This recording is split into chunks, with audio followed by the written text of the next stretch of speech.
All right, so we're going to go through the filtration system that we have here at Think Inc. And we are on a septic field, so there's certain things we need to filter out a little bit more than if we were on city sewer or water. Both are important to filter, but we don't want to contaminate our own ground, and there's nothing else beyond what we do here to help filter the system. So we've got several stages to help do this. The first stage is this tank that has a screen up top. It's a screen printing screen. It basically collects any sediment. It's only about that thick, drops into the screen, settles there. The water then overflows and drops into the main tank here. That tank then will also have some sediment at the bottom. In the very center is the drain. So about every 6 months or so, you're going to want to clean out and drain this whole system and clean out any sediment that's in there.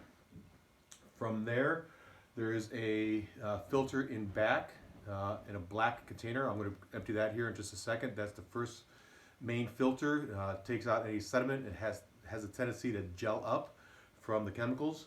And then we have the three blue, basically house filters that are here. And they are all staged at different micron levels. From there, it gets pumped up and goes into this holding tank. Again, it's another tank where any sediments that may have not been picked up will settle to the bottom. And as this flows up and overflows on the back side, it goes into another tank that's on the bottom and does the same thing again. Another opportunity for any sediments to settle down. And then some pump takes it and ejects it outside. So you'll want to drain this about every 6 months. The filters, the blue filters and the black filter that's on the side, you're going to have to keep an eye on. As you go through screens, all of a sudden you can hear the pump not pump the water out. It's going making these burping sounds, trying to pump the water out, and it's a low discharge here when that happens. So when that happens, your filters are clogged. You need to change them. So the back filter, by the way, this is a very old system. They don't make them like this anymore. There's a lot of redundancies in there, so we want to do everything we can to keep this. I know the wheel's broken off, the bracket holding the side filter is broken. A lot of little things, but this is way better than anything else out there that we need to be careful of because we are on a septic field. So we're going to pull this out.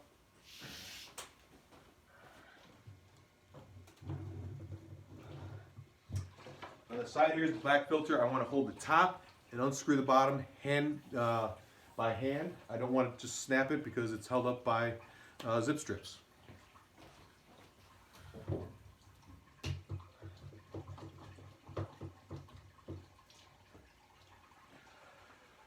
So this is just full of water.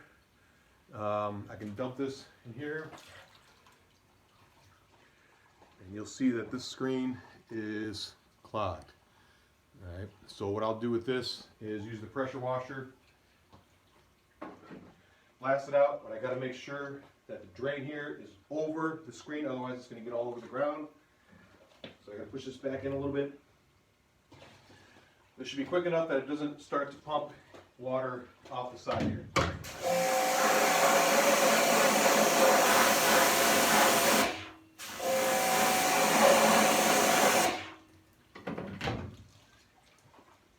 So now that screen is nice and clean. Fill this up with water in the other sink.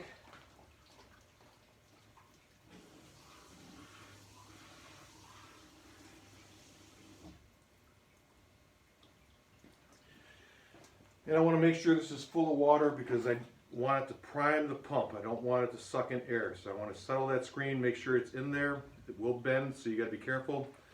Set that in there. Line it up.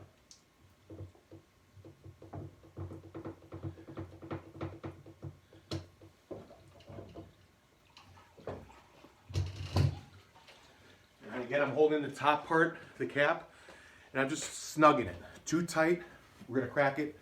Too loose, it's going to pull air and it's not going to pump properly. The filter's up front.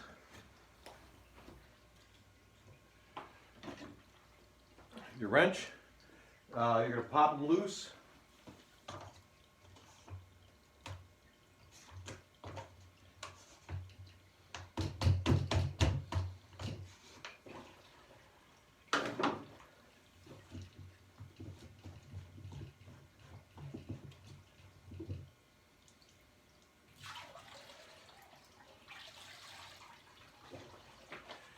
And these filters are definitely clogged. When you see this type of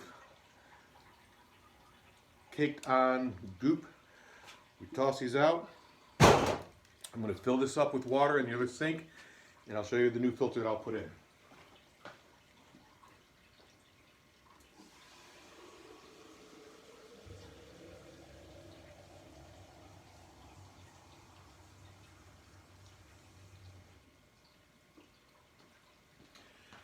Again, I got to fill this up so it does not suck air or push out air. I want it to pull water.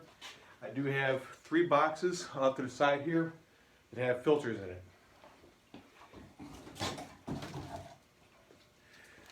So we have,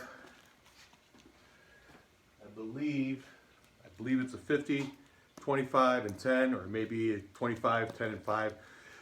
It's on the orders from online. You can check our previous orders. We've changed them over the years. This is what works best. If you go online, you can see what our previous order is. So this is a new filter.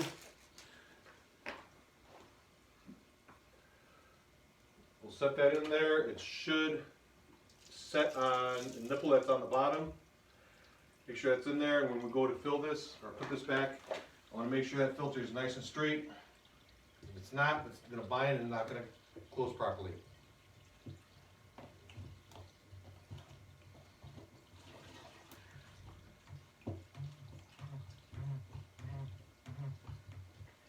Once it's on there, all I'm going to do is just tap it in place. Again, I do not want that real tight. It's going to crack the housing, and then we got a bigger problem. So that's the first filter. We go from coarse to fine to the edge here. So you repeat the process as you're doing this. One thing I didn't mention in reclaiming screens, when you see that video, when you reclaim screens, take your time. Everyone wants to cheat it. Everyone wants to speed up the process. You can't. If you make an error on the reclaiming of the screens and you rush the process, all it's done is slow down everything, because after you coat it and we go to burn it and we go to rinse it out, something's going to go wrong. So we've got to do the process right from the start. Otherwise, it's a ripple effect and changes everything else on the line, which means you have to do everything over again. All right, as the filters go through, the tanks here, we don't have to worry about much. About every year or so, we might clean those out and empty them. But keep up with the filtration on these. Again, when the pump starts gurgling and pulsating, trying to work its way out, that's a good sign you need to change the filters.